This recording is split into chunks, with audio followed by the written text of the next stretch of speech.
Hello. Hi everyone. Gosh, so sorry for the fact that this did not work the last time. I'm really hoping that it's actually working this time, but I'm not really sure how to make sure that everyone can hear me. And We can hear awesome, you. awesome. Okay, so thank you so much for joining once again, and I'm so sorry to have put you through this once again. Um, Again, for those who don't know me, my name is Dr. Kristina Sule. I'm a consultant obstetrician and gynecologist. I run my private practice. It's called Alora Medical Practice, and it's on Hospital Road. Yeah, thank you all for joining, and also follow us on all our social media pages, Facebook and Instagram.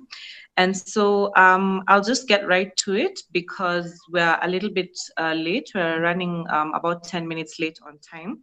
So we'll just have a brief discussion, and then I will give you a chance to ask questions. So basically what we're going to talk about is abnormal menstruation, but specifically I'll speak more about painful menstruation. There's a lot to say about abnormal menstruation, and I'm not going to be able to cover all of it. So I'll speak about painful menstruation, and then I'll also talk briefly about PMS, premenstrual syndrome, and then we'll also talk briefly about the effect that contraception has specifically on menstruation. So just a disclaimer, for those who joined the meeting, not everybody has a medical background. So I'm just going to alternate medical terms with non-medical terms. I'm just hoping that everyone will be able to understand. And then if you have any questions, we'll have a short session at the end where you can ask questions. And if you don't get to have your question answered, you can always DM me on our Instagram page. That's Alora Medical Practice, or my personal page, Instagram page, which is Dr. Kristina Sule, or even on Facebook. So just to get right into it, so for us to be able to understand what abnormal menstruation is, we need to first understand what normal menstruation is. And a normal menstrual period is one that is a cycle between 21 and 35 days. So if your cycle is less than 21 days or over 35 days, then that's actually, strictly speaking, not normal. But a normal cycle is between 21 and 35 days. It lasts between 2 and 8 days. And the amount of blood that you should ideally have is around 80 ml. Now, most people do not quantify the amount of blood that they have. You know, no one goes measuring it, except for people who use a menstrual cup. Those are people who can actually say that this is the amount of blood that I have had during my menstrual period. Otherwise, you're usually not able to quantify the amount of blood, but when you describe it to your gynecologist, they're able to judge around how much it is in terms of the number of pads or the number of tampons that you use. So 21 to 35 days, between 2 and 8 days duration, and about 80 mLs. So then in that case, what is abnormal menstruation? So the abnormalities can range in terms of the regularity, in terms of the duration, and in terms of the amount. So in terms of regularity, if you have a period that is irregular, meaning there are months that you don't have a period, or there are months that you have more than one period, or in between two periods you get a time where you have spotting, then that's considered abnormal menstruation. And that's in terms of regularity. Now, in terms of duration, if you have a period that's less than 2 days, or lasting more than 8 days, then that's ideally considered abnormal. Although there are women who have that kind of period, and it doesn't really cause them any kind of distress in terms of ability to get pregnant, or they don't have any pain. They're able to maintain a good hemoglobin. So strictly speaking, it's between 2 to 8 days, but there are those who have more than 8 days, and it's actually quite okay for them. And then in terms of heaviness, again, we said it's around 80 ml. However, for those who tend to use very many pads, or those who tend to bleed less than 1 day and use maybe only one or 2 pads a day, that's strictly speaking an abnormality. So we've talked about the duration, the heaviness, and also the regularity. But there are other symptoms of abnormal menstruation that are not to do with the heaviness, the duration, or the regularity. So there are those women and girls who tend to have severe headache. There are those who tend to have vomiting. There are those who tend to have diarrhea. There are those who have syncope, or they tend to, faint or pass out. There are those who have lower limb swelling or severe back pain. Some even have lower limb numbness. Some even have convulsions. And so all those are considered abnormal symptoms that are related to menstruation, and they definitely need to be investigated by the gynecologist. But the one symptom that I really want to focus on is pain. And so painful menstruation is ideally called dysmenorrhea. And we have 2 kinds of dysmenorrhea. We have primary dysmenorrhea and secondary. So primary dysmenorrhea is generally dysmenorrhea. So first of all, just to mention, pain, periods are meant to be painful. They're uncomfortable. It's blood trying to escape the body. It's trying to get through the cervix. So you're going to experience some form of discomfort, but the pain should not be severe. It should not be debilitating. It should not be pain that, distracts you from your daily activities. So primary dysmenorrhea is generally experienced earlier in life, from the time a girl starts her periods, which is menarche, and then going later on into life. And so the earlier it is, the more likely it is to be primary dysmenorrhea. Sorry, I'm just going to try and mute this person here. Am I able to do that? Thank you so much. Thank you. Okay, so as I mentioned, primary dysmenorrhea, it happens mostly in adolescence, and it's the dysmenorrhea that actually has no diagnosed pathological condition. So it happens earlier in life, and it's basically where a doctor has not made any diagnosis in terms of something being wrong with the menstrual cycle or the uterus or the ovaries or any other reproductive organ. So there's no pathological identifiable lesion, and also it happens earlier on in life, from the time of menarche, before regular menstruation is established. So there's a number of causes why women could have, or young girls could have, primary dysmenorrhea. And many of them are just about the establishment of the reproductive system. So one of them could be that the autonomic system of the uterus is still immature, and that could cause quite a bit of pain. Some of the symptoms could be psychosomatic. So when a girl starts her periods, she could generally be in a lot of distress and anxiety, and that could actually cause physical pain for her. The other thing is that when menstruation starts at menarche, there's something called uterine hypoxia, which means that the uterus is not well vascularized. It hasn't developed its blood system very well, and that could actually cause a significant amount of pain. The other thing is that you could have uterine anomalies or reproductive system anomalies that are congenital, meaning that you are born with them, that could cause quite a bit of distress and pain, which is the reason why when there's severe pain during menstruation, you generally need to see a gynecologist, because it could be any of these reasons and they need to be able to diagnose the condition for you. So in terms of the congenital abnormalities, you could have a septum in your uterus, you could have a biconjugate uterus, so meaning it has more or less 2 large chambers, and that abnormal shape can ideally cause a lot of pain during menstruation. There are women and girls who have something called a hypoplastic uterus, meaning that it's smaller in size than a normal uterus at that age should be, and that could cause a lot of pain. There's some women and girls who have cervical stenosis, meaning that the cervical canal is extremely narrowed, meaning that they're not able to menstruate freely, and that causes a lot of pain because the blood just generally gets more or less stuck within the uterus. It's not able to come out. So all these congenital anomalies could actually cause quite a bit of pain during menstruation. Now, for primary dysmenorrhea, there are several, kinds of treatments that can be offered. So some of them include like exercise. So exercise has been shown to improve dysmenorrhea. Some of them is just really plain reassurance, especially for those who have psychosomatic features and psychosomatic kind of pain during menstruation. Most of the time, just reassurance is sufficient. For some, even things like herbal medication has been known to improve, or herbal teas such as mint and chamomile, they've been known to improve primary dysmenorrhea. Some people have even suggested things such as acupuncture.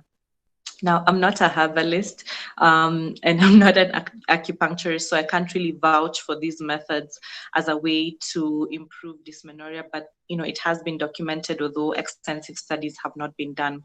So for me, what I basically recommend is more of a pharmacological treatment for primary dysmenorrhea. Now, there's several options. One of them is non-steroidal anti-inflammatories, or NSAIDs, drugs such as ibuprofen rather, diclofenac, and so on and so forth. And these are known to improve primary dysmenorrhea quite a bit. Other options is like prostaglandin synthetase inhibitors, such as mefenamic acid. So that tends to improve dysmenorrhea quite a bit. And then one of the favorites of gynecologists is the oral contraceptive pill, the combined oral contraceptive pill, because certain hormones, for example, estrogen and progesterone, are required to make the reproductive system mature. And so when we give an iatrogenic or an external oral contraceptive pill, it allows the reproductive system to mature. And at the same time, it almost programs the reproductive system and the ovaries and the hypothalamic pituitary ovarian axis. So it tells our system, this is how much estrogen you need to be producing. This is how much progesterone you need to be producing. And so we take the pill for about 21 days, and then we have a 7-day pill-free period where we're allowed to menstruate during that period. And so that's basically how it works in terms of decreasing the pain. Now, we also have things like surgical methods for primary dysmenorrhea. So for girls who have an abnormally congenitally shaped uterus, so you're born with an abnormally shaped uterus or any other congenital anomaly, that can be corrected surgically in order to improve the dysmenorrhea.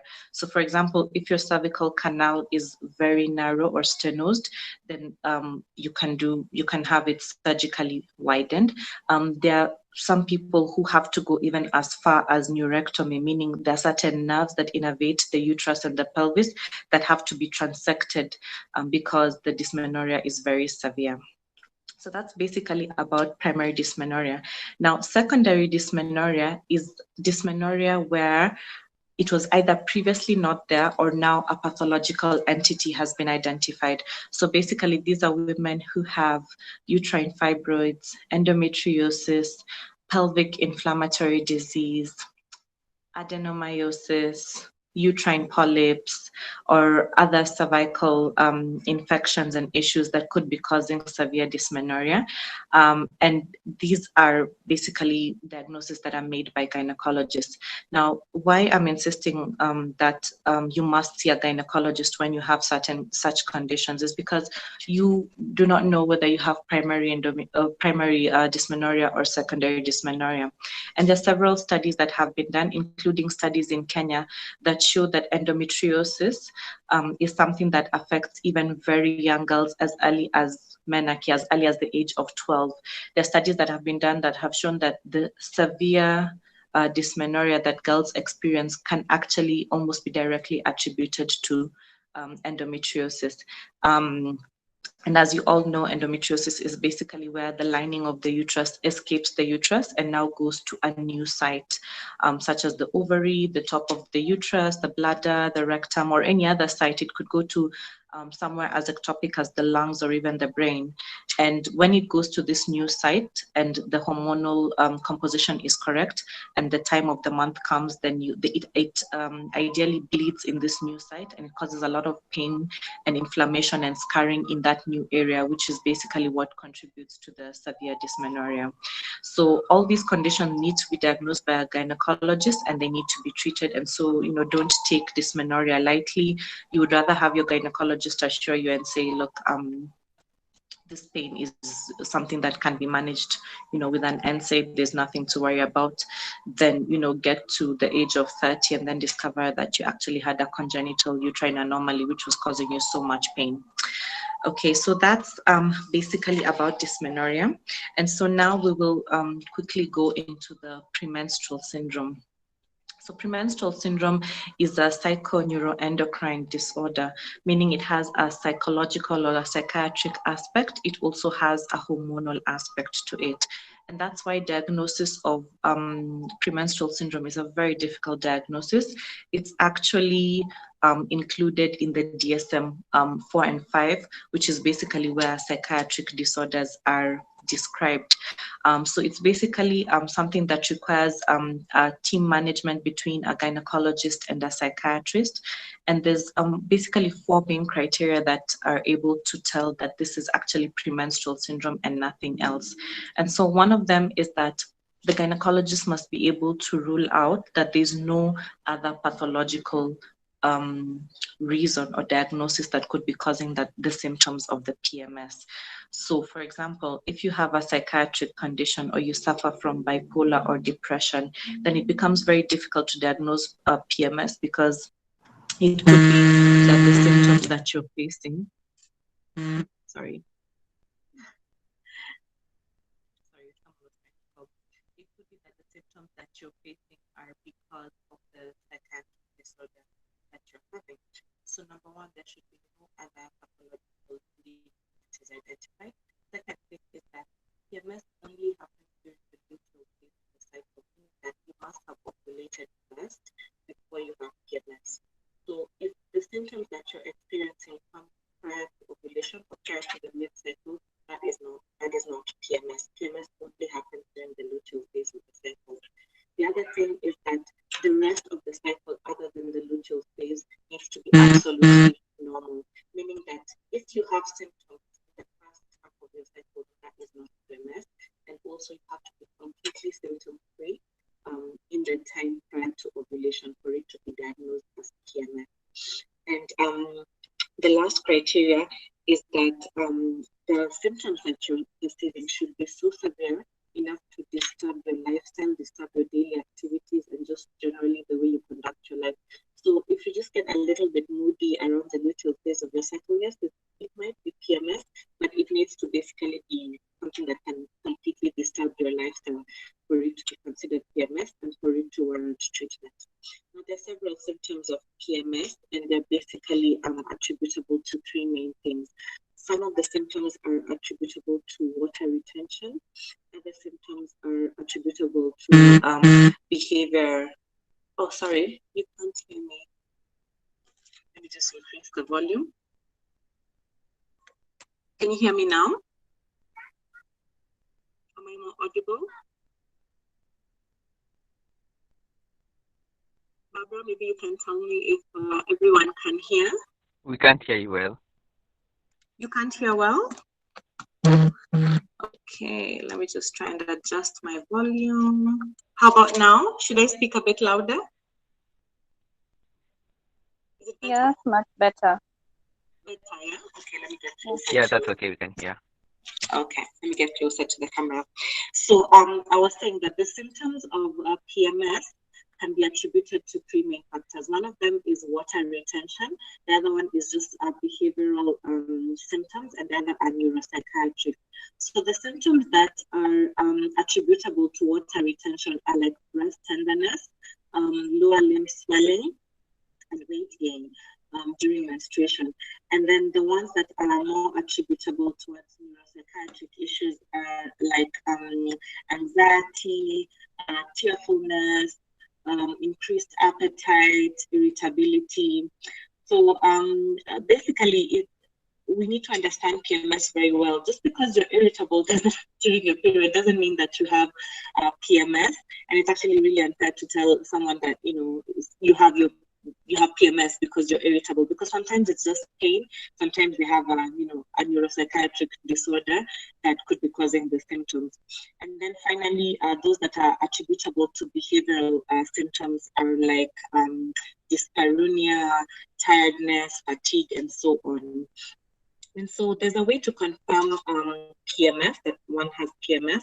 And one of the confirmatory tests that we do for PMS, other than the core criteria that I mentioned before, is to give gonadotropin releasing hormone analogs.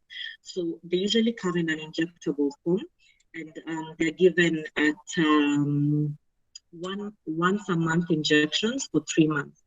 Now, most of the time when a person receives gonadotropin releasing hormone analogs, they get amenorrhea, so their periods disappear. So that's going to happen. Doesn't happen for everyone, but for majority of people. So once the period disappears and the symptoms of PMS disappear, then you can make a confirmatory diagnosis that, this actually was PMS once you've ruled out the 4 criteria.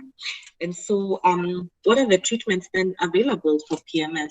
So we have some treatments that are completely non-pharmacological, and then we have those that are pharmacological but are not hormonal, and then we have hormonal treatment. So of the non-pharmacological treatments, one of them is just, again, as I mentioned, exercise. One of them is reassurance. And another one is modification of diet. So diet modification will include avoidance of caffeine, avoidance of excess alcohol, and of course, certain dietary modifications. It has been proposed by certain people that PMS happens due to vitamin B6 deficiency. So one of the dietary adjustments that can be put in place is to increase the amount of consumed vitamin B6. And then of the pharmacological treatments, in terms of non-hormonal treatments, most of the time those treatments are just targeted to managing the symptoms. For example, if there's breast tenderness, one of the treatments that you can get is bromocriptine, and that really helps with breast tenderness during PMS. Another thing that you can consider is the diuretics, which basically improve the water retention aspect of PMS. Something else that's given is like pyridoxine for those who have vitamin B6, who are suspected to have vitamin B6 deficiency in PMS, and that really helps. One of the other drugs that is used is selective serotonin reuptake inhibitors, but I personally have an issue with that because if you give someone a selective serotonin reuptake inhibitor, which is basically a psychiatric drug, then that means that you have not necessarily ruled out a psychiatric condition, which means that you have not met the 4 criteria to diagnose PMS, which means that basically this is just someone with probably a psychiatric disorder that's not actually having PMS, but some people still use it as one of the drugs to treat PMS. Now, of the hormonal medications, one of the ones used is oral contraceptive pills. They're actually known to really improve the symptoms of severe PMS because they have estrogen and they have progesterone, and sometimes the estrogen and progesterone tend to be unbalanced in people with PMS, especially during the luteal phase of their cycle. So that generally brings about the balance back. Another hormonal drug that is used is, as I mentioned, the GnRH analogs, so they can be used during PMS. Drugs such as goserelin, triptorelin, and leuprolin can also be used. Some people prefer to use drugs like danazol, but for me, I feel like that's really extreme to treat PMS, although there are those who have very severe symptoms and they actually do require these drugs. So that's basically about PMS. In case you have any questions, you can just drop them. And so now I'll just tell you really quickly about the contraceptive effect on menstruation. So contraception really does affect menstruation in a number of ways. One of them is oral contraceptives. So what effect do oral contraceptives have on menstruation? They actually have a really good effect on menstruation. They tend to regularize menstruation. So for those who have irregular menstrual cycles or those who have dysmenorrhea due to hormonal imbalance, they can get oral contraceptive pills, and it basically programs the body on how much hormone it needs to be producing and how the cycle should be. So again, as I mentioned, it's the 21-day pill period and then the 7-day pill-free period. And that's usually given for 3 to 6 months. Now, just to mention, if one has a menstrual irregularity and they are prescribed an oral contraceptive pill, taking it for 1 or 2 months is not going to cause regularity. It's not going to improve dysmenorrhea. It needs to be taken for a minimum of 3 months, but usually 6 months or even more for you to notice, good improvement in the regularity and in the dysmenorrhea. So aside from causing contraception, that is a non-contraceptive benefit that oral contraceptive pills have. Now, the second one is still an oral contraceptive, but it's the e-pill. So the e-pill is the emergency pill. It's usually progesterone-based, but there are some emergency pills that have both progesterone and estrogen. And then there's a newer emergency pill called Ulipristal. It's not readily available in Kenya, but it's very effective. It's available in the West. It's actually more effective than the progesterone-based emergency pill that we have here in Kenya. And so basically, I want to answer a few questions that I usually get about the e-pill. So first of all, the e-pill does not cause problems with future fertility. Most people think that, if I take the e-pill, then I'm going to be infertile later on in life. That's absolutely not true. There are many studies that have been done to that effect that the e-pill does not cause problems with future fertility. The other thing, it also does not predispose you to ectopic pregnancy. Neither does it predispose you to getting pelvic inflammatory disease. Now, the problem with oral contraception is that many women who are on oral contraception tend not to have dual contraception, meaning they do not use barrier method, they do not use condoms, and then they tend to get pelvic inflammatory disease from STIs and other sexual contact. So the oral contraceptive pill on its own does not give you pelvic inflammatory disease. It's just that most women who are on oral contraceptive tend not to use a barrier method in addition to the oral contraception. So it's actually quite safe. Now, one of the things that the e-pill can do to your menstrual cycle is that it can make it irregular. Usually this irregularity does not last beyond 1 or 2 cycles. However, the problem that it can cause is for those who use the safe day method, once your cycle is disturbed by the e-pill, it becomes difficult to tell which ones are your safe days, which ones are not. So getting pregnant after that can get easier, which is probably not what you're looking to do. Now, again, for people who actually are looking to get pregnant and have recently used an e-pill, when it makes your cycle irregular, it becomes difficult for you to predict. I've been told to move nearer to the mic. It becomes easier for you to, it becomes more difficult for you to predict when you ovulate and when you can get your menstrual cycle. So for those looking to get pregnant, it becomes a little bit more difficult. For those not looking to get pregnant, it becomes easier, more or less, to get pregnant after the e-pill. So it causes menstrual irregularity. It can also cause a bit of nausea, but other than that, it does not have lasting effects.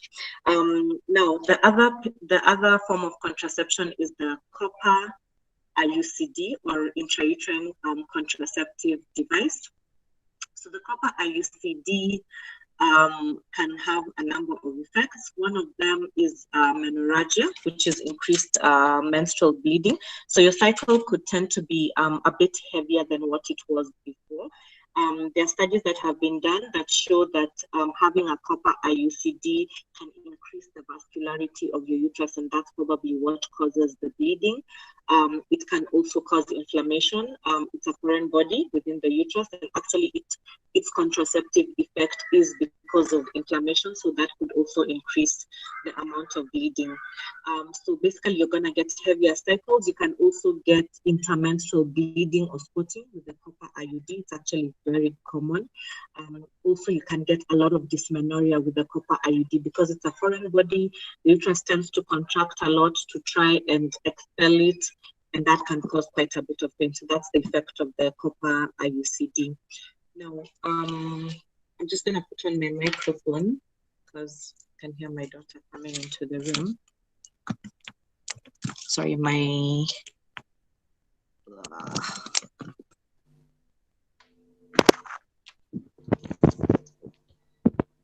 Hello, can you still hear me? Can everyone still hear me?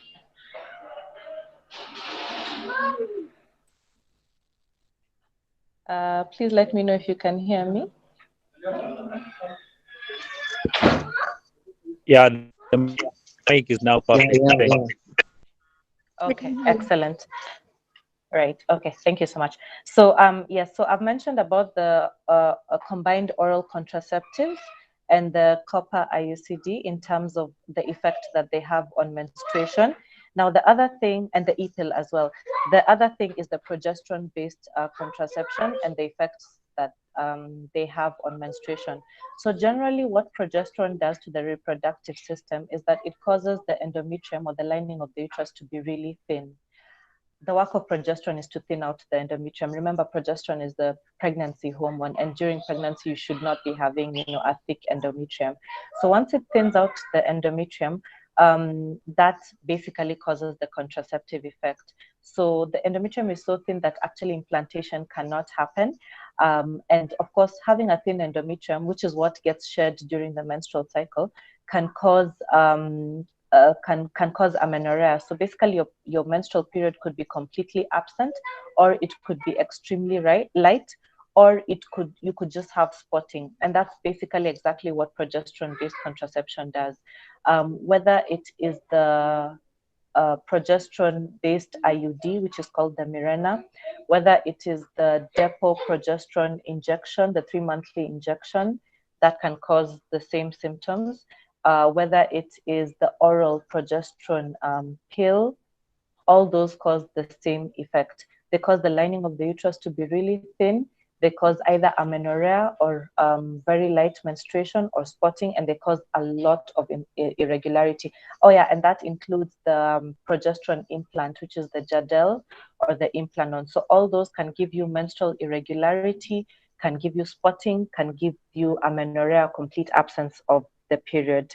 At the same time, progesterone-based contraception can be used to improve dysmenorrhea, because if the period disappears, then of course you cannot have dysmenorrhea. At the same time, if the lining gets really thin, it becomes very easy for the uterine contractions to expel the little remainder of the lining that's left, and so dysmenorrhea really improves with progesterone-based contraception.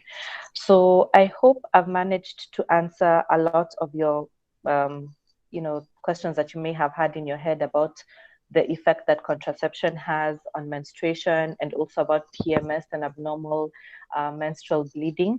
And so now I will just take a few questions, and then we can conclude.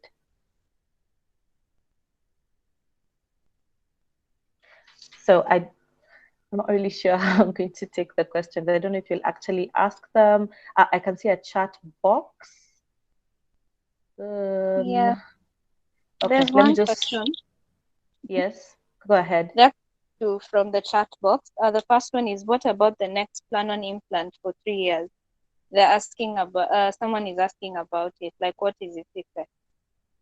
So the next plan-on implant, the next plan-on or implanon. So next plan-on is not very common in Kenya. Implanon is more common, and Jadel, they're more or less the same.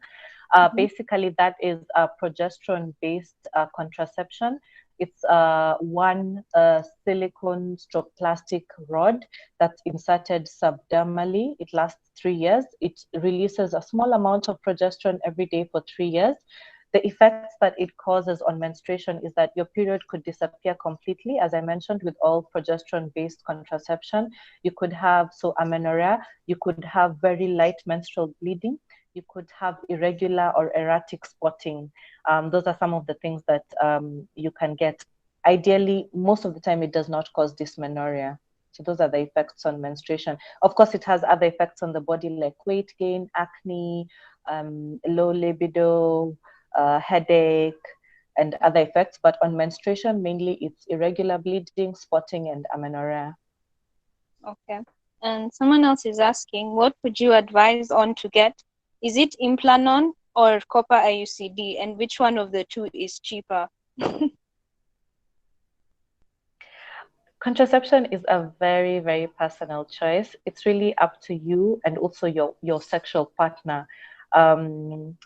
There are women who, for example, get the Implanon and then their libido becomes so low that literally they're brought by their partners and their partners are like, get this thing out. So it's a really personal choice. I cannot tell you which one is better. There are those women who have such heavy menstrual bleeding that they literally cannot have a copper T, because if their bleeding gets worse than that, they'll have anemia. So they must get a progesterone-based contraception so that the bleeding can decrease. So there isn't one that's better than the other. It's a lifestyle and a sexual partner choice. In terms of what is cheaper, it depends on the facility that you go to. In many private facilities, subdermal implant is the same price as a copper T. Actually, even in many government facilities, it really depends on the facility that you go to. Okay. And then another person is asking, Haley, she's asking, what's your take on narcotics for treating dysmenorrhea? Like, what's your take on that? I would say I'm against narcotics for treatment of dysmenorrhea. Mm-hmm. By the time you're taking codeine-based medication for dysmenorrhea, that is severe dysmenorrhea, you need a proper diagnosis. Like, is it endometriosis that you have? Is it uterine fibroids? What exactly is going on to cause that kind of pain? Because you're supposed to feel minimal discomfort, and at most, something like an NSAID should be able to sort it out. By the time you're getting parenteral medication like an injectable, an IM, an IV, analgesic, codeine, or any other narcotic, really the dysmenorrhea is too severe and you really need a diagnosis and a treatment. So I'd say no. Okay. And what is vicarious menstruation? I don't even know if that's how it's pronounced. Sorry? Vicarious menstruation. VICARIOUS. I don't know. I honestly don't know.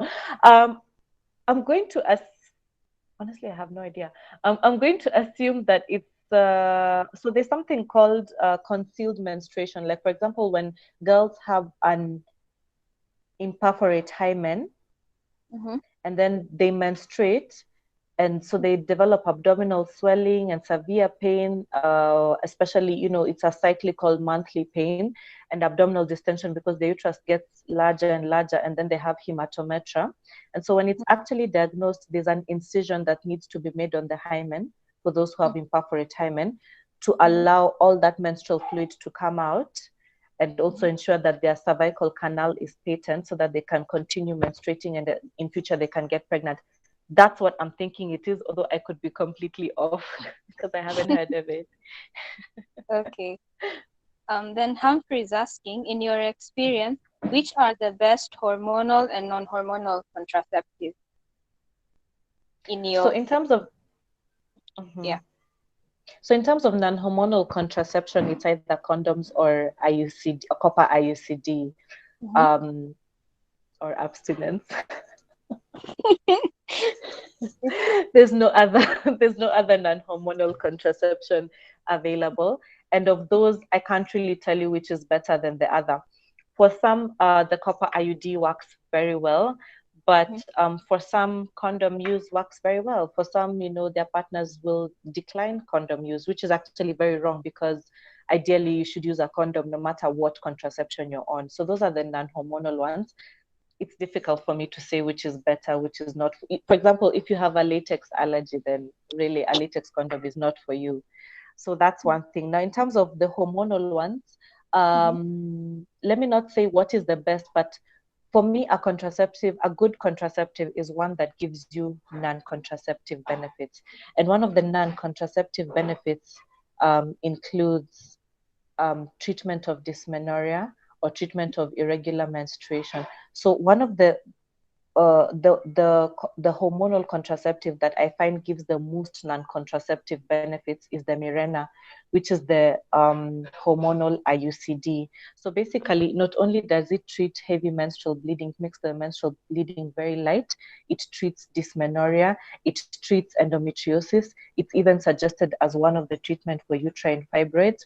It can be used to treat endometrial hyperplasia, which is when the lining of the uterus gets very thick because of hormonal imbalance. So you see, it gives you a lot of added benefit. So in terms of the hormonal ones, and one other thing is that the hormone release remains only within the uterus. So the hormonal release does not go to the rest of the body. The progesterone is contained within the uterus. So it does not give you things like acne, low libido, weight gain,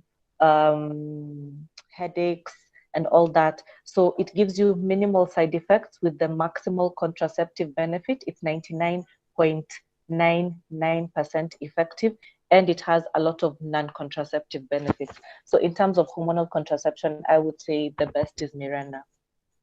Okay. And Sarah is asking, does diet affect menstruation? It affects menstruation a lot. Some people improve their diet and they notice a lot of improvement in terms of dysmenorrhea. How diet affects menstruation is in different forms. One of them is that women who consume a high fat diet tend to gain more weight. Now, what happens with hormones is that estrogen is converted to testosterone and vice versa in fat tissue. So the more adipose tissue you have, the more the conversion happens. And so women who weigh more and have more fat tissue are more likely to get things like polycystic ovarian syndrome, insulin intolerance, and so on and so forth. And you know, with polycystic ovarian syndrome, you get oligomenorrhea, or very light and infrequent periods. So, and that's just one way that diet affects menstruation. So I would say, you know, avoid caffeine, avoid alcohol, avoid high fat foods, red meat. What else? Yeah, those are basically the things that affect the menstrual cycle. Okay, thank you. Yodit is asking, what's the recommendation for menorrhagia and iron supplements? So first of all, you need to get a diagnosis for the menorrhagia. By the way, the terms have right now changed. We used to call it menorrhagia, oligomenorrhea, amenorrhea, and all that. We have new terms that have been released. Menorrhagia is now called heavy menstrual bleeding. Oligomenorrhea is now called light or infrequent menstrual bleeding, and then amenorrhea still maintains, but it's mostly called absent menstrual bleeding. So for heavy menstrual bleeding, a diagnosis needs to be made. Are you having uterine fibroids? Are you using an IUCD? Are you having an endometrial polyp, for example, that could be causing the heavy menstrual bleeding? Because for heavy menstrual bleeding, most of the time there's always a diagnosis, unlike for light menstrual bleeding. So once a diagnosis has been made, then the treatment needs to be accordingly. Sorry, I didn't get the second part of the question. The recommendation for menorrhagia and iron supplements. Yes, iron supplements. So, so women who have menorrhagia, other than making a diagnosis and getting treatment, they should definitely be on iron supplements. So, for example, if you have symptomatic uterine fibroids, you should have ideally a myomectomy, and then at the same time, you should have iron supplements. So, for those who have heavy menstrual bleeding, I would say they should have iron supplementation once they've done, you know, a full hemogram and they can tell what their hemoglobin is.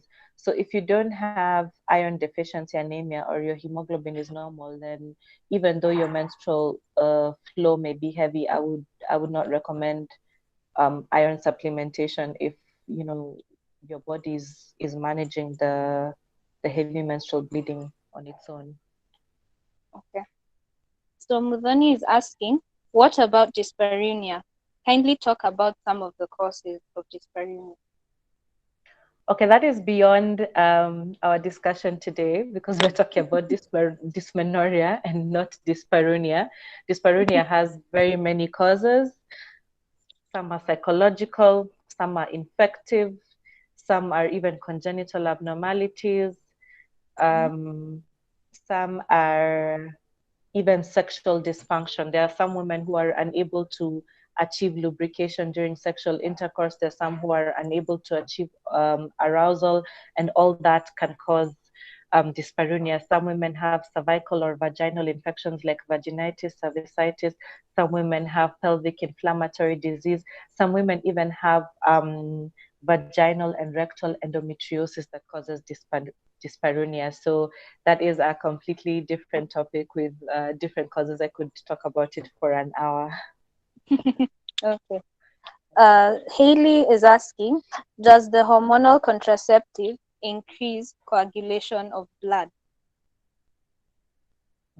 That's a very good question. So there are certain studies that have been done on the combined oral contraceptive and its ability to cause DVT. Now, the studies are classified into low quality studies and high quality studies. High quality studies include randomized controlled trials, meta-analysis, and such studies. And then you have lower quality studies such as cohort studies, prospective cohort studies, and so on. Now, the studies that have been done around combined oral contraceptives and their ability to cause DVT are very varied. The high quality studies, such as meta-analysis and randomized controlled trials, show that oral contraceptives do not cause DVT. But the lower quality studies show that they do. So it's one of those things, it's really about what your gynecologist will think about it. In my personal experience, I think that oral contraceptives do cause DVT. I know several patients who have been on oral contraceptives and have gotten DVT. However, it's very difficult to attribute their DVT directly to the fact that they were taking oral contraceptives. There are some people who are genetically predisposed to getting DVT.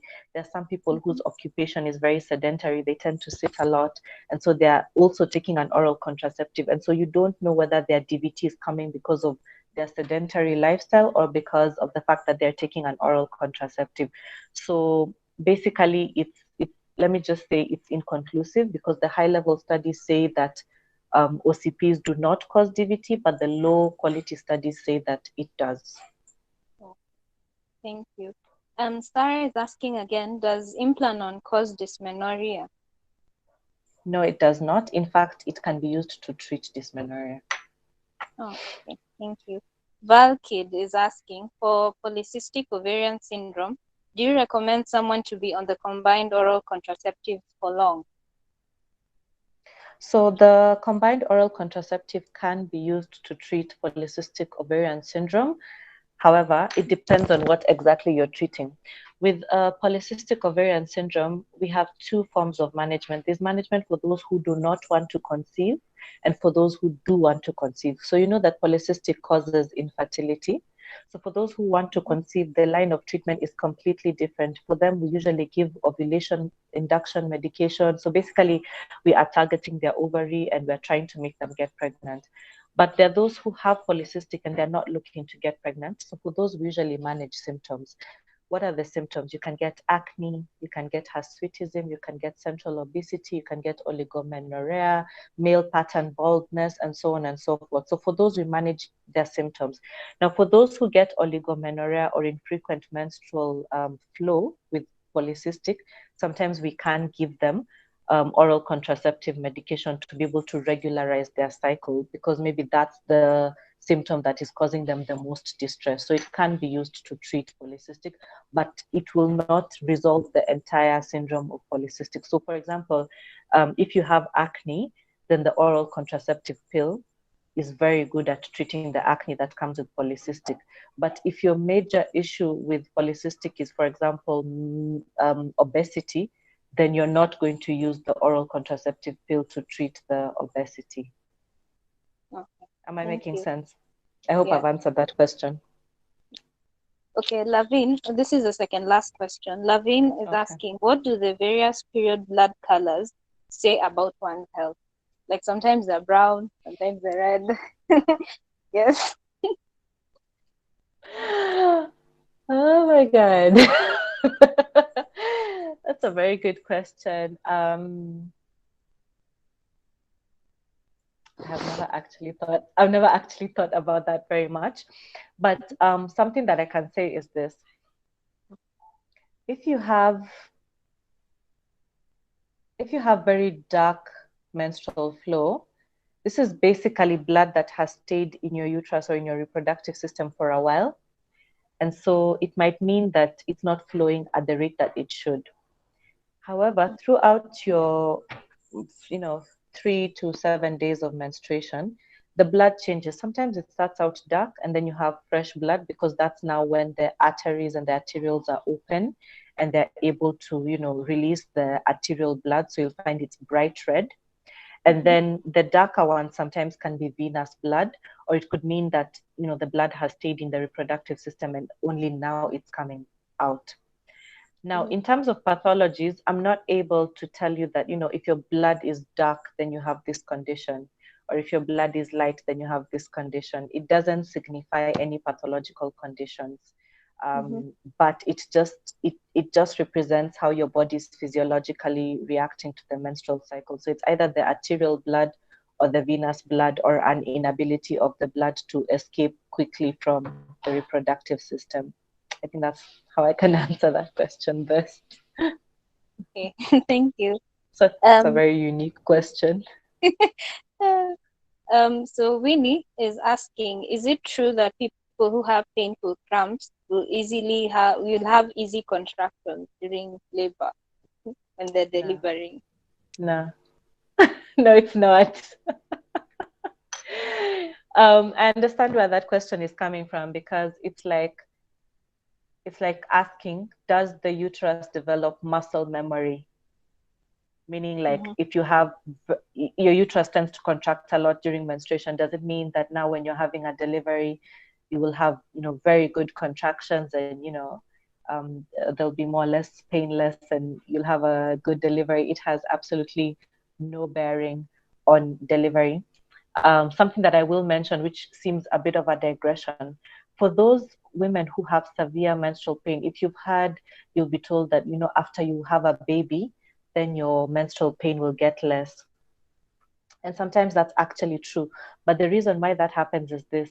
For a majority of those who have severe menstrual period, they tend to have endometriosis that is undiagnosed. Now, endometrial tissue tends to respond to estrogen, meaning that estrogen makes endometrial tissue expand and grow and form certain histological variations. So endometrial tissue grows through estrogen and it disappears with progesterone. Now, during pregnancy, the endometrium disappears and there's a high amount of progesterone. So remember, I mentioned that when you have endometriosis, one of the treatments is through progesterone. And so it's basically how the body treats itself for the 10 months of pregnancy. So you produce high levels of progesterone. Any endometrial tissue that you had gotten that had escaped the uterus and gone to any other area shrinks. And for some people, it even disappears. So you've treated the endometriosis using pregnancy. And then now after delivery, for some women, the endometrial tissue that was ectopic regrows. For some, it does not. And so for those women whom it does not regrow, it's basically like their endometriosis has been treated. And that's why after that, their cycles are painless after delivery. So that's just something that is important to note. Okay. Then the last question. What does the presence of lumps, including lump size, indicate? This is from Joanne. Yeah. Maybe she could be...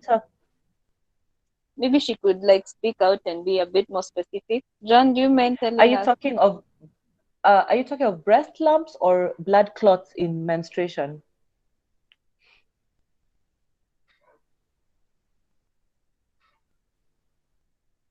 Joanne, maybe she could pick up or text in the chat box so that maybe blood clots in menstruation. Blood clots, okay. Okay, so nothing. It doesn't signify anything. It just means that your body is able to coagulate blood, which is actually a good thing.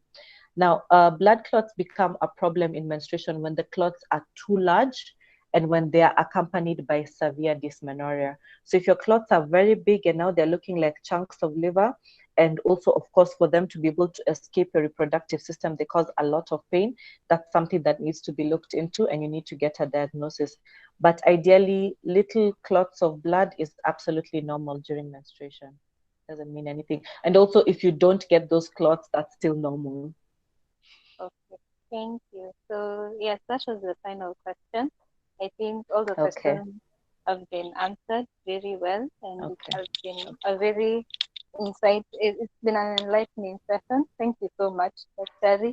for taking your Thank you time so much. to Thank you educate so us. much for joining, and I really appreciate you listening. I had so much fun telling you about this, and thank you for all your unique questions. Yeah. So just so that you know, everyone, please fill in the feedback form. I had made a feedback form so that everyone can Okay. tell us what they think about the session. I'll be sending it to you, Dr. And we do look Okay. forward to having many more sessions with you, because this was personally I've learned a lot and I'm so grateful. I just thank you and may you be blessed. Yeah. Thank you so much, and most welcome. Okay. So I guess the session is Okay. over, right? Yes. Okay. Thank you. Bye. Bye.